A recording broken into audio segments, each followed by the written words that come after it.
Gérete. Hoy es 18 de septiembre de 2022.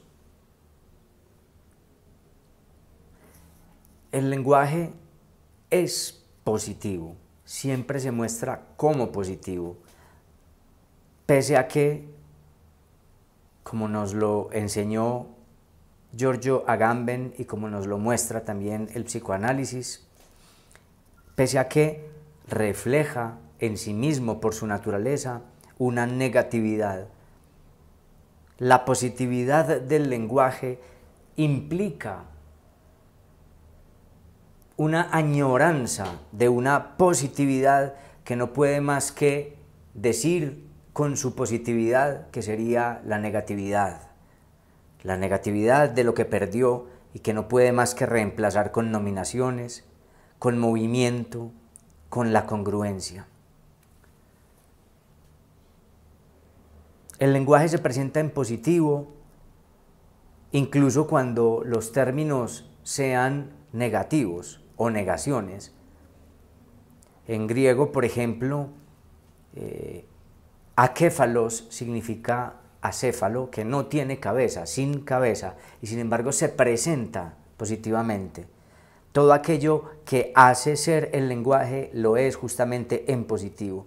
Y repito, esto implica o demuestra simultáneamente su reverso, en donde el lenguaje está sostenido, que es la añoranza de una negatividad que no puede más que señalar, bordear o reemplazar o tapar con nominaciones. De esto ya he versado en otros videos. Sin embargo, esta apariencia positiva que pone, que es posita, que se pone, que es cosa del mundo, el lenguaje,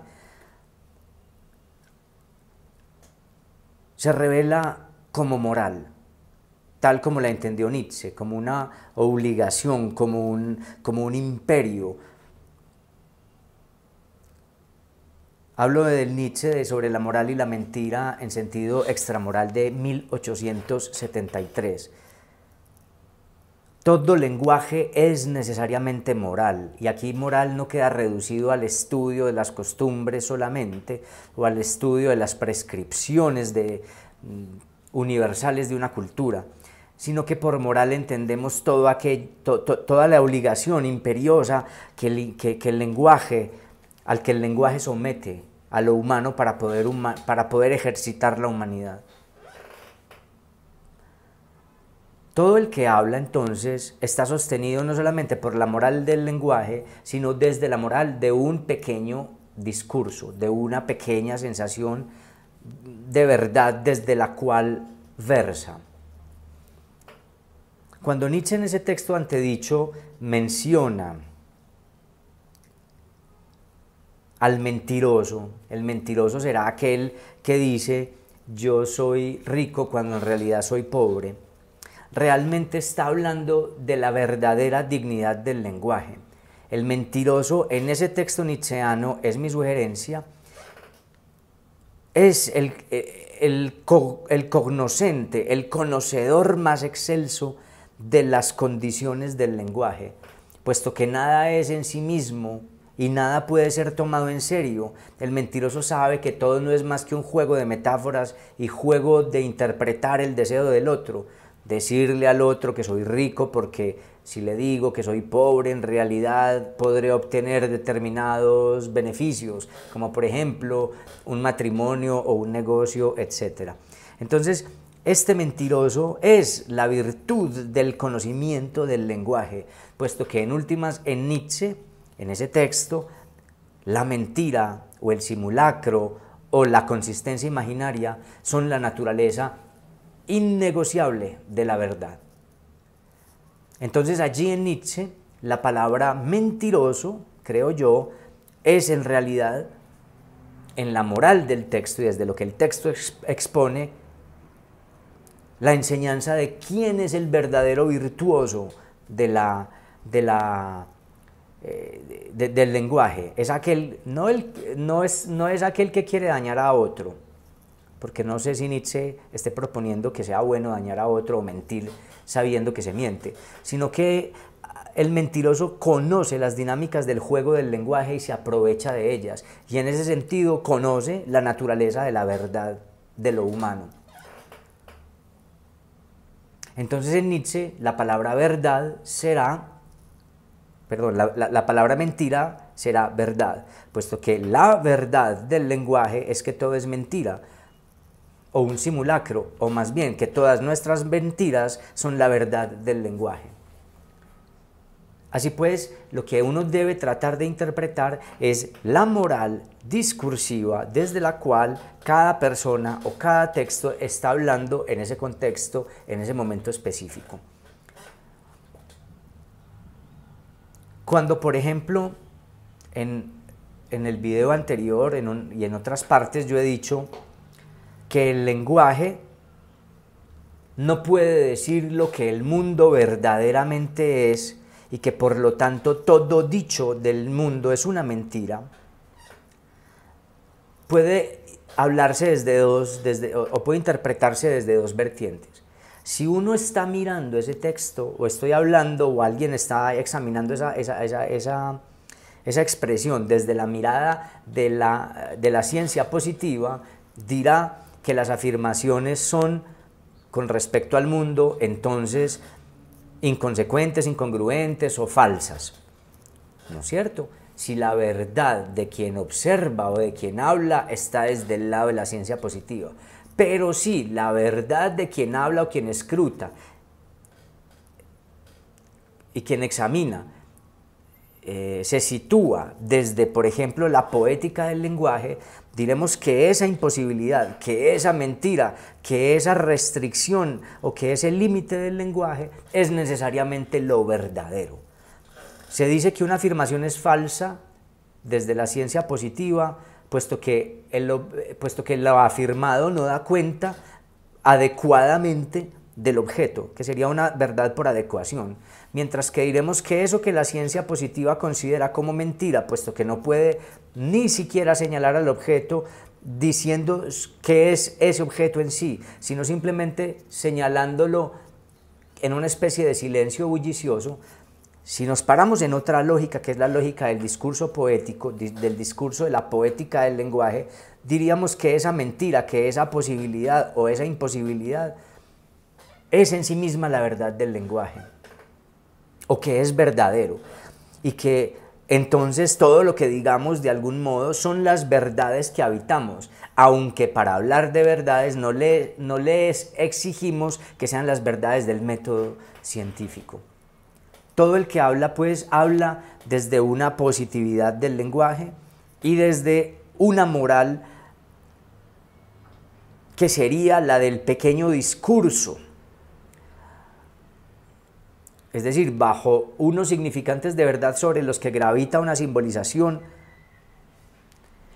que supone unos modos de entender, de valorar y de afirmar.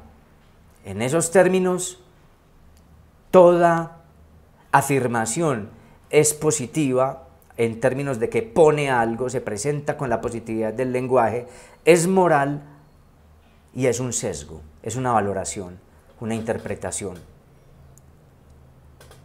Toda verdad es un sesgo, toda verdad es una valoración, toda verdad es pósita, hace presente o pone algo, presencia algo, presenta algo.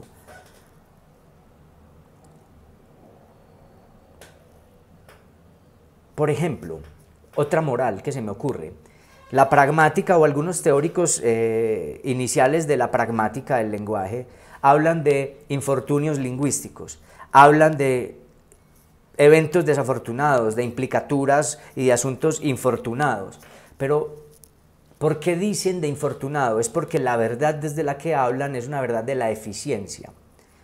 Creen que el lenguaje tiene que funcionar de una manera particular y que si algo no se da como debía darse, es decir, ellos creen todavía en un ser parmenídeo, entonces a lo que sucede o lo que el otro interpreta será calificado como infortunio en la comunicación o infortunio en la cooperación, o fracaso en la comunicación. En cambio, por ejemplo, si nos paramos en otra moral, la moral de la incomunicación, la moral del sinsentido, la moral de que se percata de que en el lenguaje hay una pérdida o se instala una pérdida, diríamos que no puede haber más que incomunicación, que no puede haber más que algo que se pierde y que eso que se pierde se traduce desde el otro lado como interpretación. La interpretación es el hueco que queda en donde el intérprete tiene que rellenar aquello que se perdió del otro. Es el trabajo que tiene que hacer el intérprete.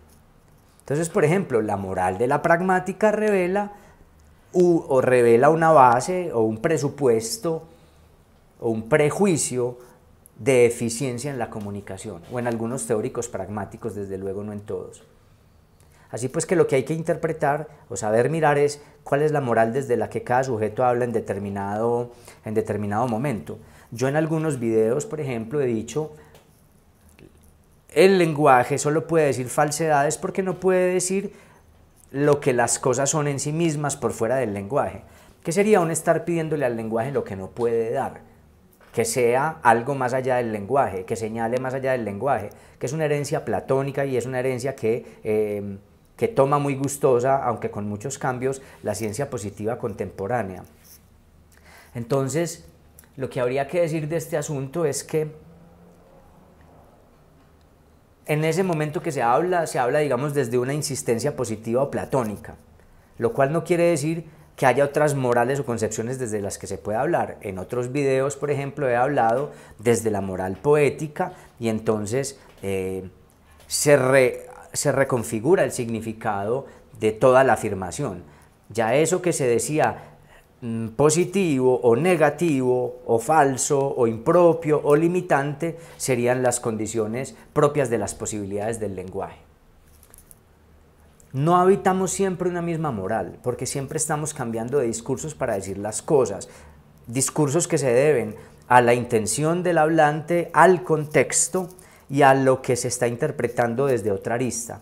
Uno todo el tiempo examina desde distintas morales las consecuencias de las distintas verdades y desde los objetos que las mismas morales estatuyen. Aftaizan, muchas gracias por seguir este video. Hasta la próxima, si es que hay una próxima. Jerete, ya.